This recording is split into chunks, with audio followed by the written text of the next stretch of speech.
We have got a very special guest star in today, and actually it's a returning guest. He came back on the 9th of June 2022. David Holmes, he's a voiceover artist, and I'm fascinated with this guy because we talk all the time about the use of words, the tonality of our voice, how that has an impact on things. But we're going to come to David in a very short while, but as usual, we're going to go over to the captain in the chair. Glenn, how's it going, my friend? Yeah, doing good, thank you. You had a good week? Yeah, it's been fun so far, and it's been a bit windy. Bit windy. It's been incredibly windy right the way through. Yeah, some storm last night. It was crazy. Yeah, and I think there's been a couple of storms, and yeah, apparently there's been five or six already in January. They're already, where they rattle through the names. Yes, we'll be at Storm Nigel in no time. Wouldn't that be great? Nigel the Storm. There you go. Excellent. And of course, also in the studio, we've got Amy. How are you doing, my friend?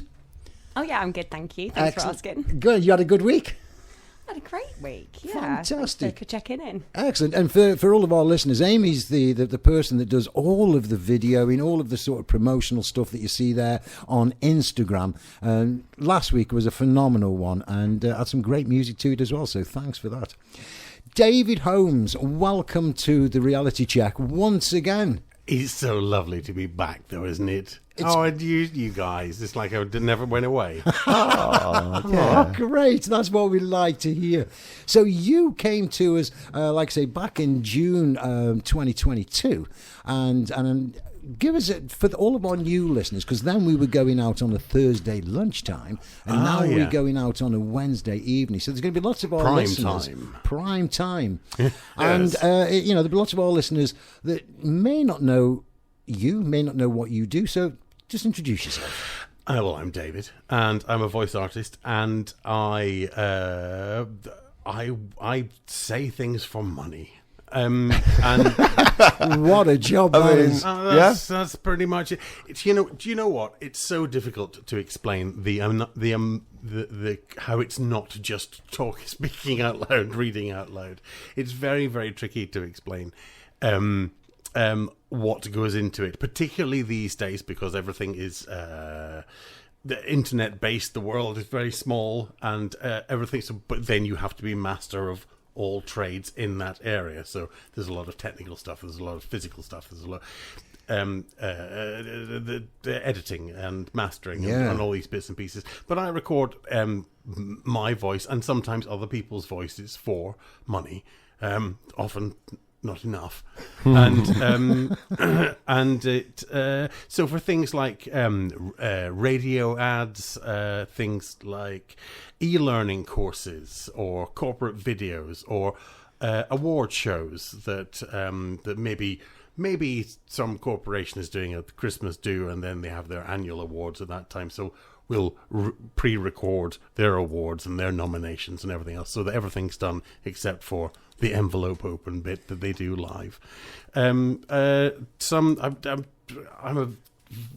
voice of a few characters on a kind of new American puppet show. Right, okay. Set in kind of Victorian London. And what's that called? That's the... Oh, it's called Fogtown. Yeah, that's brilliant. It hasn't yet been commissioned, but its first episode has been commissioned. Yeah, I would definitely ask people to go and check that out because it's brilliant. I've watched a few of those on YouTube and they're hilarious. It's like some of them are like silent movies. Yeah, well, we don't like those ones. No, obviously not. No, I mean, forget I said that. Question for you. Obviously, from the reality chat point of view, we're always looking at trying to share things that are going to inspire and motivate our listeners. Oh dear, you should have told me this before. That's right. Oh, God. So what I'm going to do is I'm going to throw some questions at you because I hear what you just said, which is, it sounds very easy, voiceover, and you get paid to do that. But what are the things that, because the way that we use the words, particularly when we're talking about ourselves, are important, and the tonality, what do you have to go through to get the right words and the right tonality? Well, it's a big question, really. I think you're absolutely right, is that the tone and also what the tone delivers to the listener is it's very important, and tone can do a huge amount. But what is tricky to balance is getting the tone and the emotion or the feeling of excitement or whatever it might be that you're going for, but without them being able to see your face. So you're doing a radio ad, or you're doing a character or something, or whatever it might be, and it can sound to your own ear like you're perhaps having to go over the top. And maybe go, well, I'm very excited about this, and you think, oh God, I don't want to be a 70s DJ. Sorry, Glenn. But what does that mean? And that was, of course, over the top. But you do have to choose the moments when to amplify, or as I and my coach, who I kind of still get trained regular once a month, keep on top of things. We use more lifting things and leaning into things. So, and we were just discussing the physical aspects of tone, and how actually maybe even if you, because I've got a tendency to always go down, and that's the end of the voiceover.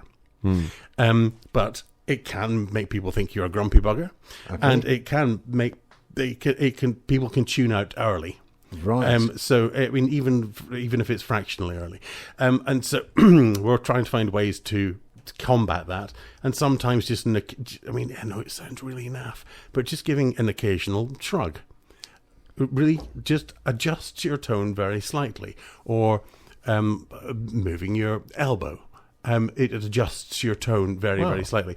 I mean, there's lots of things, but I agree. Getting it right without them seeing your facial expressions, because the words are given to you already, and sometimes they're very well written, but they're not written to be read terribly well. Right. So there's an awful lot of information there, and they've but it doesn't. And they say, "Well, we'd like you to do this as a, I don't know, let's be naff and say, oh, we'd like you to do this as a jolly pirate," and but there's so much information you can't really fit your R's in. Yeah. But yes, no, don't. Oh, Glenn is sniggering like a schoolboy. Oh no, we're on camera. No, he's not.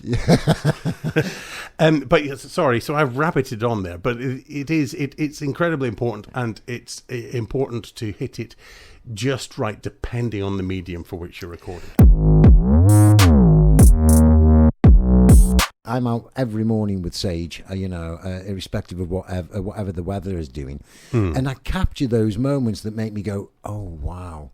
Glenn, I know that you and Amy go walking around the lake most mornings, and you capture those different scenes off the bridge. Even just taking a moment, isn't it? That's the thing. And it's so easy in this day and age to get wrapped up and forget, and we're all so busy and with this, but it really does only take 30 seconds or a minute to just take that moment and be like, I'm going to be present right now. I agree. But I also found myself many times trying to have that moment. So I'm going to go out for a walk. Sunset's not quite pretty enough today. Yeah. Why aren't there any sheep in the field? It's really annoying me. But it's about, I think, and it's about, look, I've been reading a book on mindfulness, which I think is the practice of exactly that. Yes, it's allowing those thoughts, those negative thoughts to come in about, oh, there's not enough sheep or the sun or whatever, and then just acknowledging them and then just letting them pass you by. And it's not easy. But that's why there's so many books on it. It's not easy. Yeah, exactly. You really do need to train. I do. I do try to practice mindfulness, and I meditate and whatnot. But every once in a while, I think I'm going to go for one of my invigorating spiritual walks. Yeah, and it's just come back absolutely outraged at everything that you saw. Outraged at nature.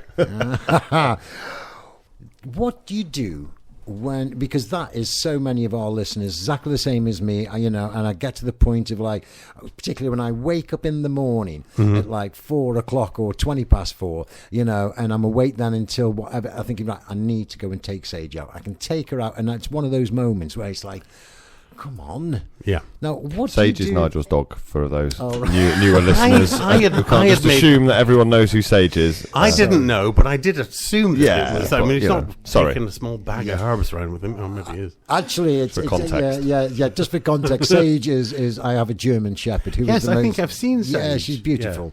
And for everybody out there that's got dogs, they'll know what I mean. You know, it's such a and walking with a sage. You know, it is an amazing thing. But coming back to what you said, Yes. because there's a lot of our listeners that are going to be right here, right now, listening to this, that are saying, "I know what you're talking about." Yeah. When you're doing your work. Yeah. Because, you know, if you're anything like the rest of us, we don't choose to have these moments of dread or depression or whatever No. you want to call it. How do you deal with them when you are recording stuff?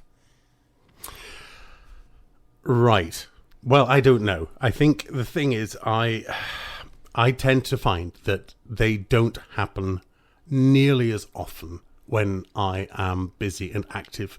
And I would, and if we'd talked about this in the 2022 interview, then I probably would not agree with what I'm about to say.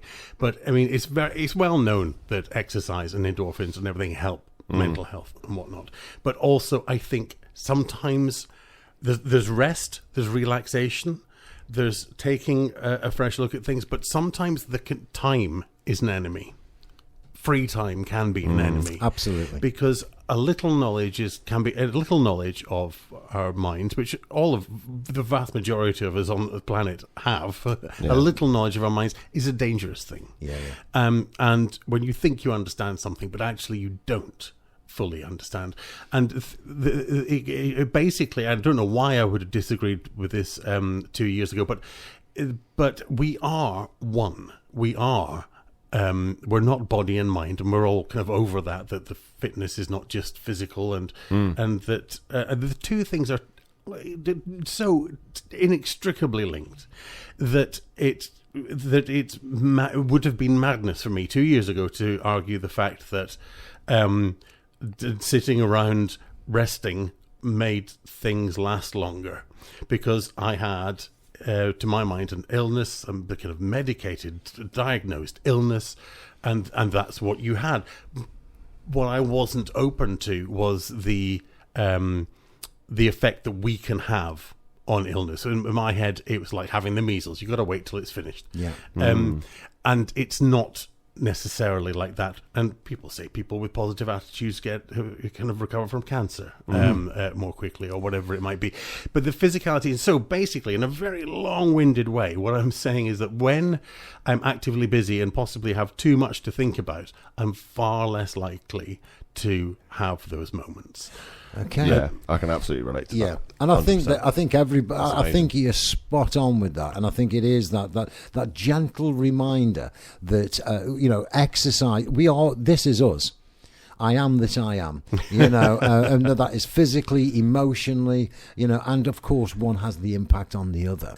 The meditation, since COVID, you know, we all got thrown off the roundabout, and, you know, those things that defined us that are taken away. And a lot of people, you know, are still with that question of, well, who am I really? And what do I really want to do? Now, meditation for me, you can call it whatever you want to call it, you know, but from your perspective, how does meditation work for you? What is it about?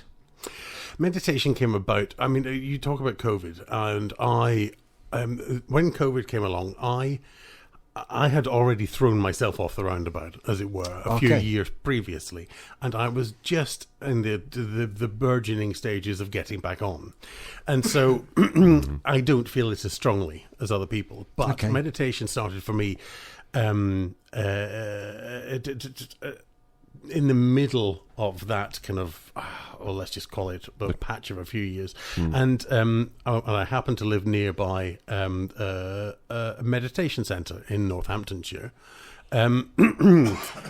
which is excellent and lovely. And they had at the time, I think it was £3 for a lunchtime 1 hour meditation. And I would go up, well, almost religiously every weekday lunchtime, because I found it helped, and I didn't really know how or why. Yeah. But after a few weeks of it, I found myself being more in control of it. Now, I don't do that anymore. I should do it. But I do it with an app. I meditate with an app, or I just take myself and I do some breathing exercises quietly for 20 minutes. And what are the benefits for you? It's kind of like when your computer has the spinning beach ball of death and the hourglass, and you just have to do a force reboot. Yep. And it maybe doesn't kind of clear out the cache quite so much like this, where this is the I like cache. that analogy, Oh, for any of our the tech nerds out there. The cache of our emotional state. Stay focused.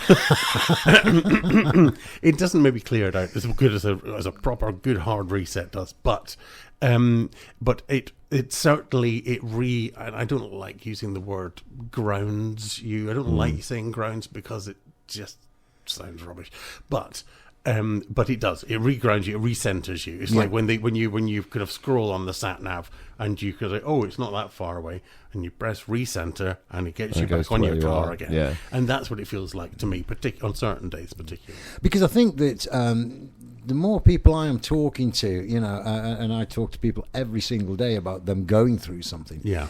Meditation, relaxation, thinking, whatever it is you want to call it, it is this notion of going back to that deeper sense of self. I think in order to do that, it has to be not thinking, and that's the thing that's very difficult. I mean, it's like people say, get a pebble and stare at nothing but and think about nothing but that pebble, or just focus on the breath. And actually getting the knack of that is very difficult.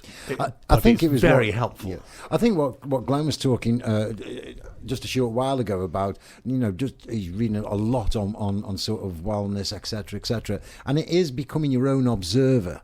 And observing when these different thoughts come in, and actually trying, because you can't stop thinking about it. The moment you say don't think of a pink elephant, straight away you'll think of a pink elephant. David, I am really, really conscious that we are rushing to the end. I can't bear it. We're only just kind of. I know. You have to come back.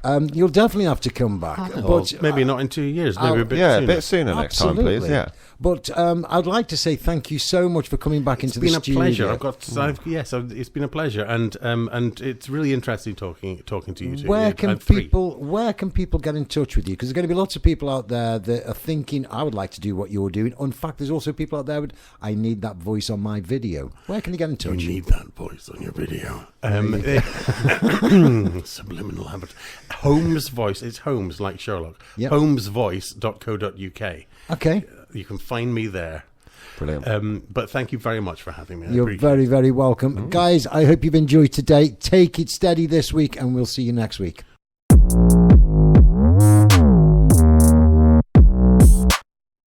You've just done your reality check. Yes. Second one, returning. Yes. How did it go? It went really well and unbelievably quickly. I mean, I really felt like we were kind of just getting into some nitty-gritty. And it's strange. You think you have opinions about things and what you do with your mental health, but it's the same with everything. When you actually are forced to, not forced, that sounds rude, but when you are forced to say it out loud and discuss it, then you start questioning, and it's really healthy questioning, and you can't stop talking, and then you run out of time. A bit like now. So great. Well, no, there's no timer on this. Absolutely not. Isn't it so lovely to be able to just let that all come out? I think that's one of the main things about this show that I love. Yeah. Is that it does encourage people to. It's almost like a little bit of therapy. Just getting it out there. I kind of wonder whether or not people kind of. I like radio shows with people talking, rather than it be one person with just music. I don't mind a little bit of music, but I like the kind of even just camaraderie of general chit chat. It wasn't in the reality check show, but Glenn and I were talking in a little break, and one of the things about kind of getting outside and trying to find this spiritual moment. It's particularly noticeable when it's not happening for you, when you've made a big effort to get out. Because when you've got too much time and you're too much in your own head, it's almost like a physical barrier to putting the shoes on and the coat on and going. I do it, and I get kind of the post box at the end and turn back. But even then, if I've seen someone and said hello, or said hello to the dog, if it's one of the ones that doesn't bark at me, then I feel a bit better for it. But just getting that over that hurdle can be quite difficult, and it pays off really when nature plays the game too, and gives you the sky that you're looking for, and there's the right number of sheep and whatever it might be, and but also when you see people. Yeah. When you see people, even if it's just a nod, and quite often it's more than a nod. Sounded saucy. That's not what I meant. I don't mean like that. I meant a sort of short conversation. Then it really it buoys the kind of humanity in you. Yeah, absolutely. I think that's really nice, and also grateful to have the opportunity to go into a little bit more depth of that. You don't have very much time on the show, but if people do want to learn more about you or find out more, you mentioned your website. It's homesvoice.co.uk. That's my work website. I don't have a personal website, but you can find out about my work there, or probably more current stuff would be find me on LinkedIn. David Holmes. And Don't go that way. David Holmes. Just in case. I don't know what You way can make it's it going go to backwards go. and forwards. Though. But it's been an absolute pleasure having you in. Final words? I just like it here. Yay! Good stuff. Well, enjoy watching. Thank you very much for listening. And listening. And it's going to be, you're obviously watching us now on at Reality Check Community on Instagram, but this will be up on YouTube Very as modern. well. Oh, very modern. Very modern. Enjoy, and thanks for coming. It's lovely to see you all. Thank you very much for having me. You can ring my bell, ring my bell, ding a dong.